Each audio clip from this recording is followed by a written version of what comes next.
आप बताया जा रहा है कि बाबा के साथ थे सुबह के समय, आपने क्या देखा, क्या हुआ सर? हमने 2 बंदे लगा रखे पुल के नीचे कि आप यहाँ पर हो, हम दूसरी जगह पे जा रहे हैं। तो उन बंदों ने कहा ये कंटेनर निकल के जा रहा है, छाता की तरफ जा रहा है।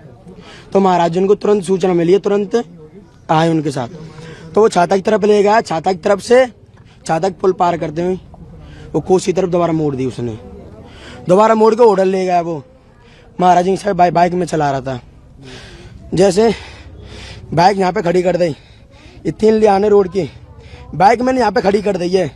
कंटेनर यहाँ पे खड़ा है, कंटेनर के पास महाराज जी है यहाँ पे और मैं हूँ यहाँ पर, और दूसरा कंटेनर जो टक्कर मारी है वो बीच लियान में चल रहा है। और जैसे ही महाराज जी देखे उसने, वो महाराज जी की तरफ ही आ गया है। वो महाराज जी को सिर्फ थोड़ा सा मौका मुझे बचाने का मिल गया, धक्का मार दिया मुझमें, और कुछ नहीं था। मैं महाराज जी के बगल में खड़ा था मैं, ये बात है। उस ट्रक में आपने गाय वगैरह देखी थी? गाय पहली बात तो ये है, पुलिस का बिल्कुल भय नहीं है। अब पुलिस वाले रोक रहे, कंटेनर को रोकेंगे नहीं वो। अब पुलिस वाले हैं तो कोई गलत काम कर देगा कोई? पुलिस वाले कैसे कुछ नहीं रुका। और पहली बात वो बंदे, हम वहां पे बहुत जने खड़े थे, कुछ चोरी चकारे के लिए नहीं, वहां पे वो बंदे खड़े थे, तो वहां पे भगे क्यों थे वो? अच्छा, भगे क्यों? हाँ। वो उसमें तक किसी ने दारू नहीं पी रखी, जिसने ठोका था वो महाराज जी। अच्छा। किसी ने दारू नहीं पी रखी। ये तो पुलिस प्रशासन अपने बचने के लिए कहती है दारू पी रखी है, वो पी रखा है, ये सालों का सबका ढोंग है इनका।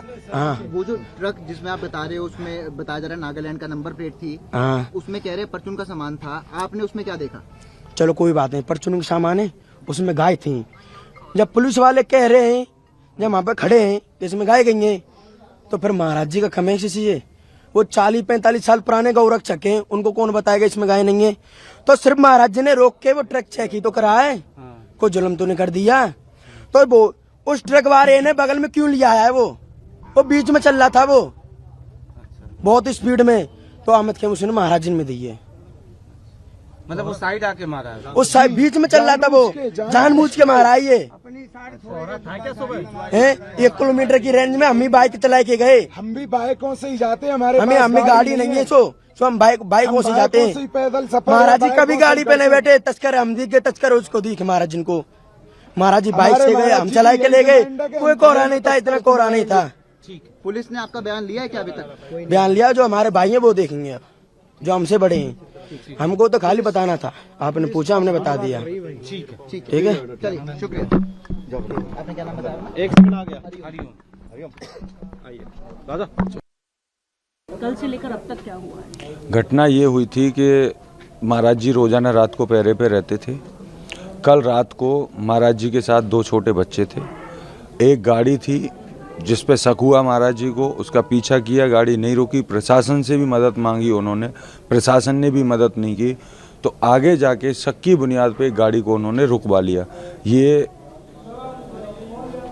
नबीपुर के बात है, नबीपुर पे जाके गाड़ी रुकवाई। तो जब हमारी बात हुई थी 3:51 पे उन्होंने हमें इन्फॉर्मेशन दी थी कि एक गाड़ी है जो छाता की तरफ आ रही है। हम छाता में थे, महाराज जी कोसी थे, छाता की तरफ गाड़ी आने की सूचना मिलते ही हम छाता में, हमने छाता को लॉक किया।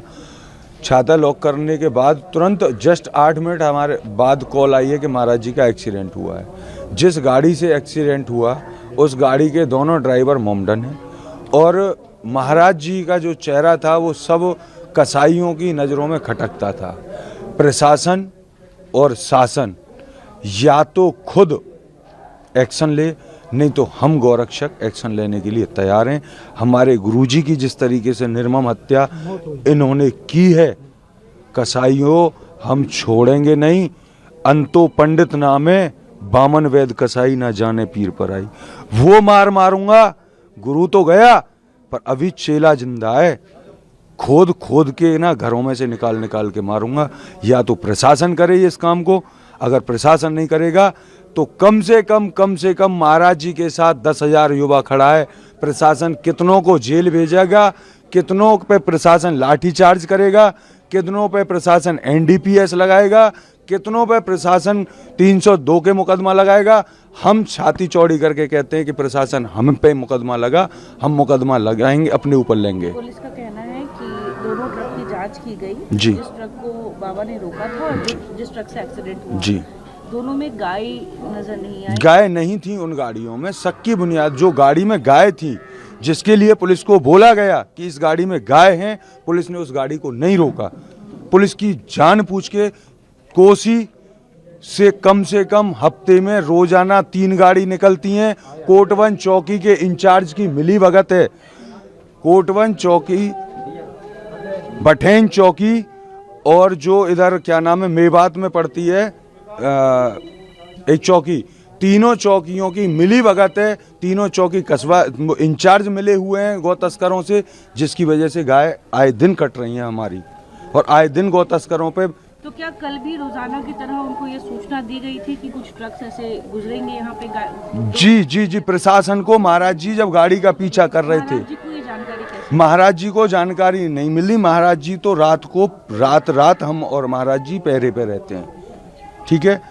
जब गाड़ी पे जब हमको शक होता है तो उस गाड़ी को हम रुकवाते हैं। शक किस बिना पे होता है? शक बिना पे क्योंकि गाड़ी में ऐसी आवाजें आती हैं, और वो जो गौ तस्करों की गाड़ी है, आज मुझे महाराज जी के साथ 22 साल हो गए, तो इतना तो हमने सीखा है कि वो गौ तस्कर जो हैं वो गौ माता को कैसे लेके जाते हैं और किन गाड़ियों में लेके जाते हैं, क्योंकि हम गाड़ियों।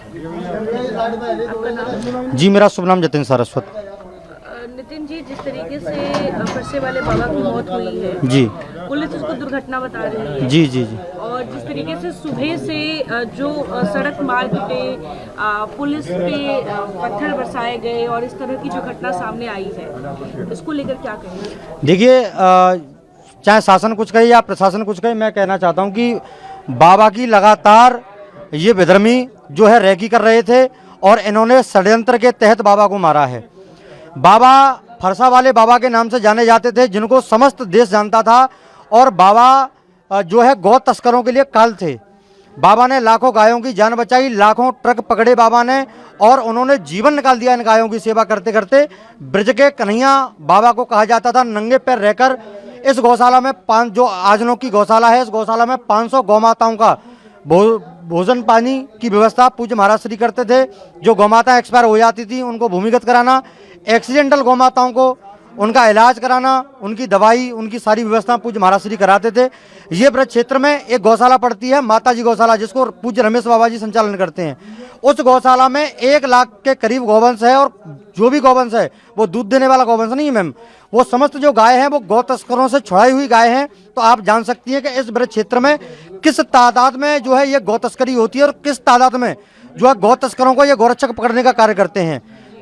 मेरा सवाल ये है कि आज सुबह जिस तरीके से फरसे वाले बाबा के मौत होने के बाद जिस तरीके से सड़क जाम किया गया और पुलिस को लाठी चलानी पड़ी, तो ये स्थिति क्यों उत्पन्न हुई? क्योंकि इसको लेकर जो है कहीं ना कहीं ये भी सवाल उठाया जा रहा है कि कानून व्यवस्था पर एक बड़ा सवाल उठ रहा है। जी देखिए, उन्होंने पथराव करने वाले, जैसे प्रशासन बता रहा है कि पथराव गौरक्षकों ने किया, किसी भी गौरक्षकों ने कोई भी पथराव नहीं किया है, क्योंकि गौरक्षकों का काम नहीं है पथराव करना।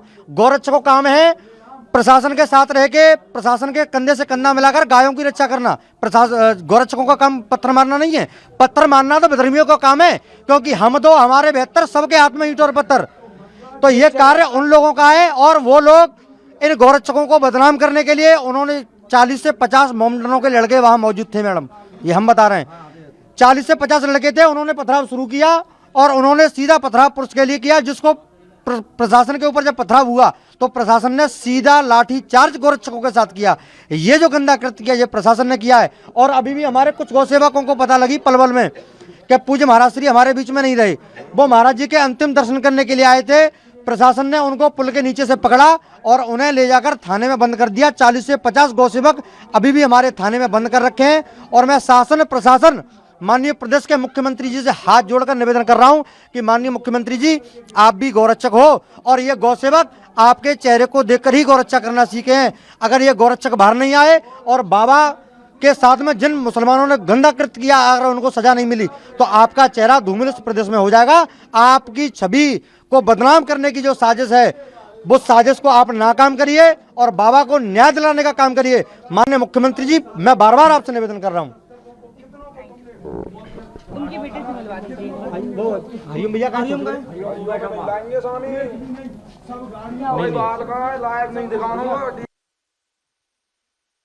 तो आपका नाम और परिचय? मुझे लोग अवध सरकार कहते हैं, पर्ची वाला बाबा भी कहते हैं लोग। मैं जैत में एक गौशाला चलाता हूँ। मुझे पता लगा, बहुत सारे गौ सेवकों के द्वारा पता लगा कि ऐसा हुआ है, तो हम लोग भी यहाँ वहाँ प्रशासन की लाठियों से बचते कुचते बाबा दर्शन करने के लिए आए और पता लगा कि बाबा के दर्शन तो हो नहीं पाए और उनकी अंत्येष्टि कर दी गई है। इतनी जल्दी अंत्येष्टि? ये तो प्रशासन का कुछ अपना फंडा होगा, उन्हें हाथ धोने होंगे अपने काम से। हम छाता से जैसे ही मुड़े तो प्रशासन ने आने नहीं दिया। आधा घंटा वहाँ उन्होंने खड़ा करके रखा। हमसे उनसे प्रार्थना की कि भाई हम आपका सहयोग करना चाहते हैं। हम एक ब्रज का संत है जो गौ सेवा के लिए खड़ा था, क्या आप उस पर बंदी लगा देंगे सनातनियों पर, हिंदुओं पर, कि आप उनके दर्शन भी नहीं कर सकते? प्रशासन इतना गूंगा अंधा बहरा हो गया है कि हमें अपने संत के दर्शन करने नहीं दिया जा रहा है। प्रशासन इतना गूंगा अंधा हो गया है कि जो गाड़ी बार बार एक ही नंबर की गौ तस्करी कर रही है, वो प्रशासन उस पर हस्तक्षेप नहीं कर पा रही है, उन्हें पकड़ नहीं पा रही है। क्या गौ सेवकों के अलावा गौ सेवा करें तो उन पर लाठीचार्ज करा दिया जाता है, गुंडा कह दिया जाता है, मवाली कह दिया जाता है, जेल में ठूस दिया जाता है, और जो गौकसी करते हैं, गौ अत्याचार करते हैं, उन्हें छोड़ दिया जाता है। उन्हें हिट एंड रन केस कर करके बाबा के साथ यही कह रहे हैं कि एक्सीडेंट हुआ। ये कौन सी बात हुई? ये कौन सी बात हुई? पुलिस का कहना है कि तफ्तीश में पता चला कि दोनों ट्रकों में गौ नहीं थी और इसके साथ ही उनको ये एक्सीडेंट। ये तो सब लोग जानते हैं कि ऐसा हो ही नहीं सकता। पुलिस झूठ बोल रही है और इस मामले को दबाने का पूरा प्रयास किया जा रहा है, प्रयास कर रही है, हमेशा से ही प्रयास किया। आज सुबह जिस तरीके से आगरा दिल्ली एक्सप्रेसवे को जाम किया गया, पथराव की तस्वीरें आई, लाठीचार्ज की तस्वीरें आई, पुलिस प्रशासन और कानून व्यवस्था को लेकर भी सवाल उठ रहे हैं। देखिए, कानून व्यवस्था के लिए हर एक सनातनी कानून व्यवस्था को मानने वाला है। अगर मान नहीं रहे तो हम स्वयं ही जिहादियों को खत्म कर देते। प्रशासन कह दे कि जिहादियों को खत्म कर दिया जाए, हम संत फरसा वाले बाबा थे, ऐसे ही फरसा ले करके और जाएंगे जिहादियों के साफ कर देंगे, तब प्रशासन मानेगा कि अपन कानून हाथ में ले रहे। हम तो कानून तोड़ने का काम ही नहीं कर रहे, हम तो शांति तरीके से अपना प्रदर्शन कर रहे हैं। कुछ जिहादियों ने मिलकर के पथराव किया है, सनातनी को पथराव करने लगा, वो भी पुलिस पर। हमारा क्या लेना देना पुलिस से? हम तो पुलिस का सहयोग कर रहे हैं कि आप उनको पकड़िए जो गौ तस्करी कर रहे हैं, आप उनको पकड़िए जो ब्रिज में रह करके भगवान श्री कृष्ण की प्यारी गाय को काट रहे हैं। भगवान श्री कृष्ण जिन गायों को चराने नंगे पैर जाते थे, उन गायों को काटा और मारा जा रहा है, वो भी ब्रिज क्षेत्र में। ऐसे संतों को कुचला जा रहा है और पुलिस कह रही है हिट एंड रन केस है। ये तो बहुत ही दोगलापन है। सरकार जबकि योगी जी की है, सरकार जबकि सनातनी है, तब ऐसी घटनाक्रम हो रही है। हम एक नंबर पे नहीं, एक नंबर दूर हैं, दूसरे नंबर पर यूपी में गौकसी के नाम पर आ गए हैं और गौ के लिए हमारे पूज्यपाद शंकराचार्य जी महाराज भी लड़ रहे हैं। तो वो लड़ रहे हैं तो उन पर देखिए कैसा केस आरोप और प्रत्यारोप किया गया। ये सब छोटे छोटे बच्चे बाबा के कहने पर आ जाते थे, बाबा को साथ में ले जाते थे। हर एक सनातनी के अंदर अपनी माँ का दूध और गौ माता का दूध बह रहा है, उसके लिए हम मरते दम तक ऐसे कितने बाबा प्रकट होंगे और होते रहेंगे। ऐसे हम सभी सनातनी अपनी गाय की रक्षा करते रहेंगे। जय सिया राम। बचाने की कोशिश कौन कर रहा है? क्योंकि आप लोग का एक संघर्ष तो नजर आ ही रहा है, सरकार भी कह रही है कि गौ तस्करों के खिलाफ। देखिए, आज बाबा की अंत्येष्टि हुई है और हृदय बहुत ही भरा हुआ है, बोला नहीं जा रहा है, मुंह सूख रहा है। बस यही कहेंगे कि जल्दी से जल्दी प्रशासन अगर चाहे, एक सुई भी नहीं खो सकती, प्रशासन अगर चाहे चुन चुन करके उन गौ तस्करों को पकड़ सकती है, लेकिन कहीं नहीं कहीं। बिल्कुल बिल्कुल सही कह रहे हो आप, ऐसा हमें नहीं बोलना नहीं है, लेकिन जिन्होंने ऐसा किया है उन्हें फांसी होनी चाहिए। हम तो यही मांग कर रहे हैं, कड़ी से कड़ी कार्रवाई होनी चाहिए उन पर, और कानून व्यवस्था हम साथ देने के लिए तैयार है। और ये रोड एक्सीडेंट नहीं है, ये रोड एक्सीडेंट नहीं है, ये हत्या है, ये प्लानिंग की गई है। और यहाँ एक एक बंदा गौ माता का दूध पी करके बड़ा है। क्यों भाइयों? अपनी माँ का माता की जय, फरसा वाले बाबा की जय।